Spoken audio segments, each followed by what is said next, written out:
आखिर एग्जैक्टली क्या हुआ था उस 14 अप्रैल की काली रात को कि दुनिया का सबसे बड़ा और कभी ना डूबने वाला जहाज टाइटैनिक अपनी पहली यात्रा में ही डूब गया।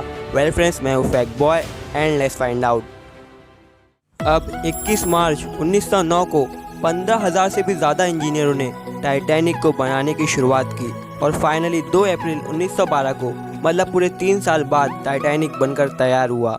और जितनी खुशी जहाज को बाहर से देखकर मिलती थी, अंदर जाते ही वो दुगनी हो जाती थी। कहा जाता है कि जब टाइटैनिक अपनी पहली यात्रा के लिए निकलने वाला था तो उसे देखने 1 लाख से भी ज़्यादा लोग उधर आए हुए थे। 10 अप्रैल 1912 को टाइटैनिक 42 किलोमीटर पर आवर की स्पीड के साथ इंग्लैंड के साउथहैम्पटन से न्यूयॉर्क के लिए रवाना हुआ। जब टाइटैनिक अपने सेकेंड लास्ट स्टॉप से लास्ट स्टॉप न्यूयॉर्क जा रहा था तो तभी रास्ते में ही एक आइसबर्ग था और इसी बात का संकेत टाइटैनिक के कैप्टन एडवर्ड जॉन स्मिथ को 6 बार मिलता है, लेकिन हर बार इस बात को हल्के में लेते हुए वो इसे इग्नोर कर देता है क्योंकि ये राइड कैप्टन स्मिथ की लास्ट राइड थी।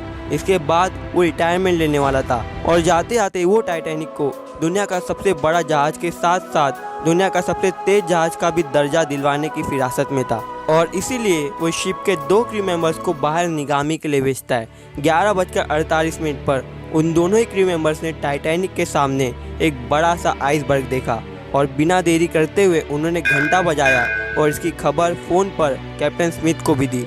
अब जैसे कि वो जहाज 42 किलोमीटर पर आवर की स्पीड में था तो उसे एकदम से रोकना इम्पॉसिबल था, लेकिन फिर भी सभी लोगों ने जहाज को रोकने की बहुत कोशिश की। बट उस दिन ऊपर वाले को शायद कुछ और ही मंजूर था। जहाज का राइट साइड वाला हिस्सा उस आइसबर्ग से जोर से टकराता है और टकराव के कारण शिप का एक पार्ट टूट जाता है, जिसकी वजह से अंदर पानी आने लगता है। जैसे इसकी खबर लोगों में फैली, पूरी शिप में अंदर अफरा तफरी मच गई। उस समय जहाज में काफ़ी टेंशन का माहौल था। सभी लोगों को इसका अंदाज़ा तो लग गया था कि अब उनका बच पाना मुश्किल है। ऐसे में टाइटैनिक में मौजूद सभी म्यूजिशियंस संगीत बजाने लगे ताकि वो लोग अपने लाइफ के कुछ आखिरी पल हंसी खुशी से बिता सके। कुछ समय बाद लाइफ बोट को निकाला गया, लेकिन उस समय जहाज में सिर्फ और सिर्फ 20 ही लाइफ बोट मौजूद थे, जिसकी मदद से 700 से भी ज़्यादा लोग वहाँ से निकल गए। बट कहानी यही थोड़ी ना ख़त्म होती है।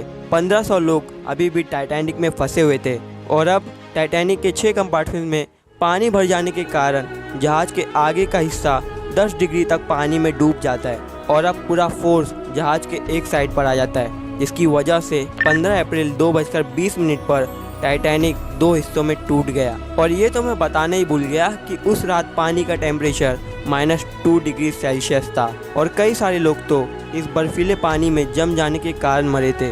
बस 2 घंटों में ही दुनिया का सबसे विशाल और कभी ना डूबने वाला शिप टाइटैनिक अपनी पहली यात्रा में ही अटलांटिक ओशन में समा गया और इस घटना में 1500 से भी ज़्यादा लोगों की जानें गई। आज टाइटैनिक को डूबे हुए 100 साल से भी ज़्यादा का समय हो गया है और इतने सालों में टाइटैनिक को ढूंढने की बहुत कोशिश की गई, लेकिन फाइनली 1985 में डीप सी व्हीकल की मदद से टाइटैनिक को ढूंढ लिया गया। और साथ में ये भी मालूम पड़ा कि आज टाइटैनिक अटलांटिक ओशन में 4 किलोमीटर की गहराई में मौजूद है। अभी तक टाइटैनिक को लेके कई सारी थियरीज सामने आई है, जिसमें से कोई कैप्टन स्मिथ को जिम्मेदार ठहराती है तो कोई टाइटैनिक की बनावट को। लेकिन 2012 में एक रिसर्च से ये एग्जैक्टली मालूम पड़ा कि टाइटैनिक अपनी हाई स्पीड की वजह से डूबा था, क्योंकि तेज़ रफ्तार से जब आइसबर्ग टकराया तो इससे पूरा प्रेशर जहाज के नीचे वाले हिस्से पर आ पड़ा, जिसकी वजह से इतनी बड़ी दुखद घटना हुई थी।